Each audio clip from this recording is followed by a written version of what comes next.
Okay, so the goal for today, I just want to introduce what lymphatic massage would look like post C-section, and then also talk a little bit about like mobilizing your scar tissue as well, because that's really big following a C-section as well. If you followed our live 3 weeks ago, Dr. Jessie went through all the layers that are cut through in order to get the beautiful baby out of you, right, when you have a C-section. So there are 7 layers of tissue that essentially have an incision, right? So that scar mobilization is really important, all right? And luckily we have our beautiful model here today, so demonstrating for us, who has a beautiful scar. But I just want to peek at it a little bit with you all. Okay. So ideally, I don't really want you messing with the scar until it's fully healed. So I don't want you to have any scabs. I don't want there to be any stitches. I don't want any like blood or anything to be around it, right? It should be nice and healed. It's going to be a different color most likely. It's still going to be that like purple pinkish, and that's okay. But really, I want this to be healed before we start messing with it. Once we have the good to go ahead and we are clear to start moving on it, a couple things I like to do. I like to go along the line of the incision and almost make like a little S with the skin. And so I will poke around and just turn, and your scar is so good. Thank you. But I will just move around that tissue, and really you don't want to do this in just one direction. So I might do an S, like turning my hand to the right. I might turn it to the left. I might pull up on that scar, push down, slide it side to side, really however I can get the skin moving. Because when it's sticking, it means you're not going to have the mobilization that you want in your body. So really, I want that to be moving. Another thing that I've talked about with these two in the past, silicone tape is something that's been really beneficial in my practice as well. There's a lot of different brands on Amazon, so you can definitely check those out. What I do want to say is test it on your arm or something else before you put it on your scar, because there's different ingredients in all of them, and if you have a reaction to it, I really don't want it messing up your incision, right? Because we want this to go away and be nice and pretty. So check it out on your other skin before you put it on your scar, but there's a lot of ones out there.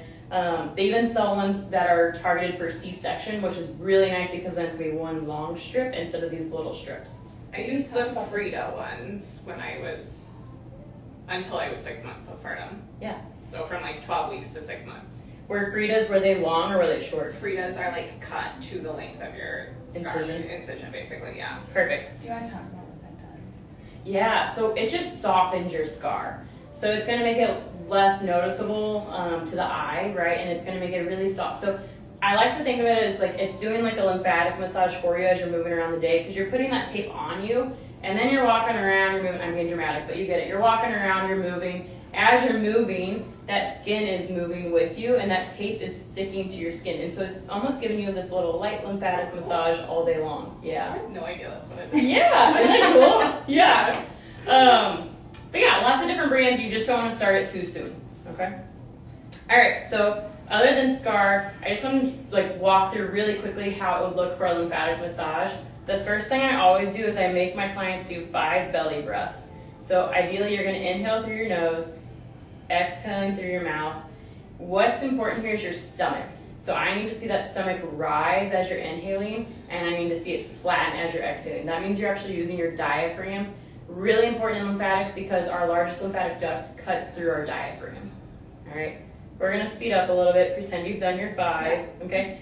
Then I like to hit major areas where you have clusters of lymph nodes. So I'm always going to start on the neck. I'm going to come in right above the collarbones and dig in here. And this is the only time really in a lymphatic massage where I go deeper. So I really want to hit those lymph nodes. I even like to go on the sides of the neck, and again, more deeper. Otherwise, lymphatic massage is super gentle, super light. It's more just a skin stretch. This is the only time where I will actually start to hit a muscle layer. All right, and then I like to hit the armpits. And why this is important, because you're going to have swelling in your stomach, and I need it to move to these areas where you have lymph node clusters. So I'm going to hit her armpits. I would also hit around the groin, similar to how we just did the neck, where it's going to be deep, right? I'm actually digging into those areas, not uncomfortable. It's just a little bit of pressure. All right, and then essentially after I've opened up those lymph node areas, then I'm going to start working on the skin. And again, it's just really light, right? So it's not like your typical massage. No. It's very gentle. Literally just feels like she's kind of pulling my skin around. Exactly. It's just a skin stretch. So I like to use the word massage just because then people understand what it is, like what I'm doing, but it's not a massage at all. True, like lymphatics, they really hate the word massage. They'd rather you say lymphatic drainage because they don't want people to really dig down deep. If you're hitting that muscle layer or the bone layer, you're going too far, you're gonna pinch off lymphatic channels. But really, I'm gonna do this in her lower quadrant of her abdomen on both sides. So I'm gonna hit her right and her left side. And then I'm gonna come into the upper. I'm just gonna make you move this arm a little bit. And then ideally, when I'm doing this on clients, it'll be a little different, right? We're using the camera today, but ideally I would probably have the top off because I don't want anything in my way as I'm trying to work on the skin. I really want it to be skin on skin. If you're really fresh out of that C-section and that incision isn't closed, I will wear gloves just because I don't want to give you an infection, right? So I just want to protect you. I also want to protect myself. That's a piece of it as well. But once the skin is healed and everything is closed, that skin on skin is going to be my goal. Alrighty, so that just gives you a little idea about what lymphatics will look like after a C-section. Thank you. Yeah. Maybe tell them how often you would do it too. Oh, sure. Okay. So lymphatic massage, you really can't overdo it. Research has shown that it's going to last for an additional 2 to 4 hours after we're done. So I do my whole session. It takes about an hour, but then the next 2 to 4, your body's still working for you. Ideally, I'd love in a perfect world to get in to see someone like 2 days after a C-section. That's a lot to ask of a new mom, so that doesn't often happen. But whenever they feel like I can come in, and then, oh man, it just depends on the person. If I could see them 4 times a week, I would love to do that, but even 1 time a week will be beneficial. Well, that's amazing. Yeah. Cool. All right, I'm going to trade off. Thank you. Since you guys were talking about, can I steal that? What do you want? Oh, the mic. Thank you. There you go. You guys were both talking about the acupuncture side of things too, right before we started the live. Do you want to just talk about when you started acupuncture? And here, let me give you the mic because it was super interesting, and you just told me that you did 10 times this month. Yeah. So I actually started acupuncture. Yeah, well, just fix the best. I actually started acupuncture like right when I'm not in the ear camera. Okay. Sorry, I'm doing this. I actually started acupuncture right around the 4th of July. It's the beginning of July now. And I have gone like 3 times a week for the last 4 weeks. So it's at least 9 times, probably 10 times. And they're literally putting probably 15 needles around my incision. And the way that the way that it was explained to me is that they are getting underneath the scar tissue to break up the scar tissue. So, like Amber was saying, my scar looks really good. It's gotten a lot lighter with acupuncture, and then it's gotten a lot thinner and a lot looser, I think is the best way to explain it. So I don't know. Yeah, more mobile. Yeah. Yeah. Well, and we were also talking about the difference between our scars. So the second we were able to see Addie's scar, I was like, oh my goodness, that is so incredibly mobile. Mine, because I didn't start working on it until about 10 years postpartum, which was just a couple of years ago when I started all the Pilates and the pelvic floor stuff and acupuncture and lymphatic work and everything else, mine's already sealed and very thick. And so the amount of work I have to do is it's different based on the way my scar has healed for 10 years versus Addie's, which is very fresh. I was about 6 months postpartum when I started like the deeper scar work. So when I really started like deeper pelvic floor healing and like posture healing and then acupuncture. Yeah. Ideally, you want to work on that scar within the first 2 years, right? So after 2 years, we start to see a strong decline of how fast we can make improvements. But honestly, the sooner the better, given that it's healed. Yeah, so ladies, learn from little old me. It's also why we have this clinic though, and we're doing this kind of stuff so that you have the education, because honestly a decade ago this stuff wasn't out there. So I'm still learning, it's incredible, but do it as soon as possible. Okay, in regard to the chiropractic, we're going to keep this short and sweet because for those of you viewing probably on this channel, you are used to seeing a lot of the care. But what's really neat is I want you to see, now that we're talking about the scars, you have it in like your brain as to how low that really is. The thing I want to make sure you understand is that we can see patients pretty much, day of I say that with a caveat though. We have to be really cognizant of what the patient is feeling and how much stretch there is. I wouldn't want a patient just seeing anybody post C-section. You'd want somebody with the proper, I say equipment, but pillows really, and set up to give them the space that their scar needs so that you're not doing any damage. So you do want to be careful with who you're seeing postpartum, post C-section. But for what we do here, we can see a patient very, very early on. We're wanting to make sure that they are feeling comfortable with it. So we usually talk with them as they're coming down onto the table, whether they're a week out or a month out or 6 months out. The whole thing is listening to their body as they're getting onto the table. So we use our specialty table here, or specialty pillow rather. It cuts out, you're not going to be able to see it right here, but I'm going to turn it. It cuts out pretty low right in here.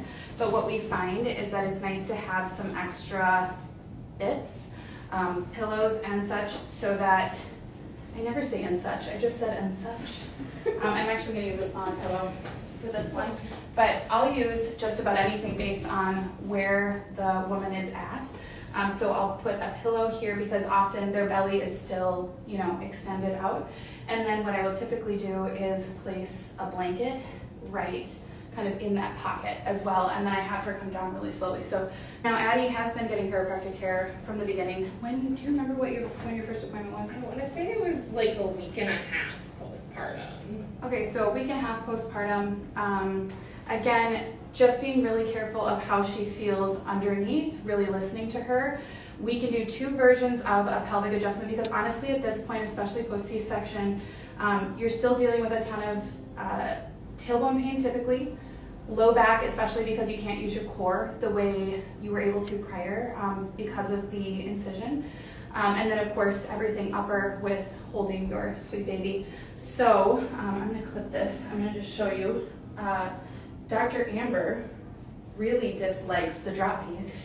And it's a good thing to throw out there because everybody has a different thing that they love and dislike, or like and dislike in regard to care. And so again, it's all about meeting a patient where they're at, especially post C-section. So for somebody like Dr. Amber, I would not use the drop piece, but I do want you to see what it's like, okay? So she has pillow under her, she's obviously on a monster pillow, and then she has a blanket right at the base. And typically for our patients, based on where they're sitting, well, their C-section incision is not going to be touching anything, not really. Do you remember it touching anything when you were? No, I don't. Even now, like I have a pretty good feeling and I don't feel anything anything touching down there. Okay, so yeah, so she doesn't feel anything touching the incisions with the setup here. So if I was to go, if she's having pretty severe tailbone pain or pretty severe low back pain, what I'm gonna do in this instance is use our flexion distraction. This is probably one of my favorite tools. They just showed it on Crack Addicts, for those of you who are watching Crack Addicts right now on TLC. The amazing Dr. Cologne, who's the chiropractor on the show, you should go watch it. But what we would do here, and actually I need to, okay, it is on. Okay, so here I place my hand.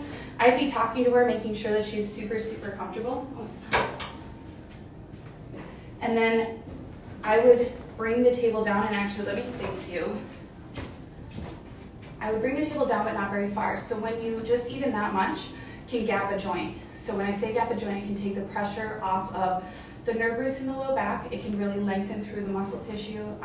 It really creates a lot of space. It feels pretty darn good, huh? Yeah, it feels very good.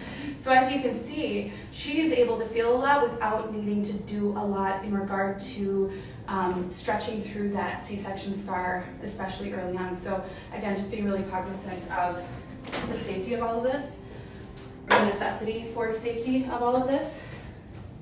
And then if we were to go and adjust, we would just adjust through her thoracics right here. Now, if she's Dr. Amber, who doesn't like the drop piece here, oh, I should back up. I didn't show you the drop piece. So if I was going to adjust through the pelvis, I would use the drop piece. It kicks up like that. I would have my hand on her pelvis here, and we would drop through it. It's not a lot of movement. Are you okay if I actually adjust through it? Okay, so I'm going to actually adjust through here, so I drop through. Now, do you remember feeling much early on? No. No, so she doesn't in regard to the actual adjustment early postpartum, which was again a week and a half. And then lastly, I'm just going to show you a side posture. Do you mind hopping up? Yeah.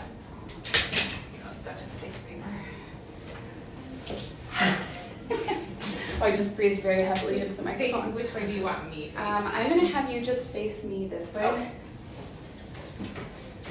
Now, when it comes to a post C-section mama, the big thing is having a ton of support, especially with pillows. We kind of go crazy with the pillows around here, which again, anybody who's been in here knows that. But the big thing here is limiting a ton of rotation. So sometimes with patients, we're gonna really get in and really work on twisting through to get a lot of this movement. We don't with C-section mamas, especially early on. So it's all about the pelvis, but really getting in here and just working through the bony part right through here without a lot of twist. So probably hard to see, but she's actually not very twisted right now. It's just that her arm is backward for me to hold right here. But realistically, I could do it without her arms, and I would be right in here, and I would just be moving her pelvis without a ton of twist, because again, you want to be mindful of that scar tissue in the front. Any additional soft tissue just depends on the patient with where they're at, but again, with patients, we're wanting a lot of length, right? Addie's the queen of it, so if you ever have questions, ask her what she did, because she's amazing. Maybe that's our round 3. What we're doing like even further along for at home, but you guys can let us know if that's something you want to see. Anything else? That's all I got. You guys are amazing. Thank you.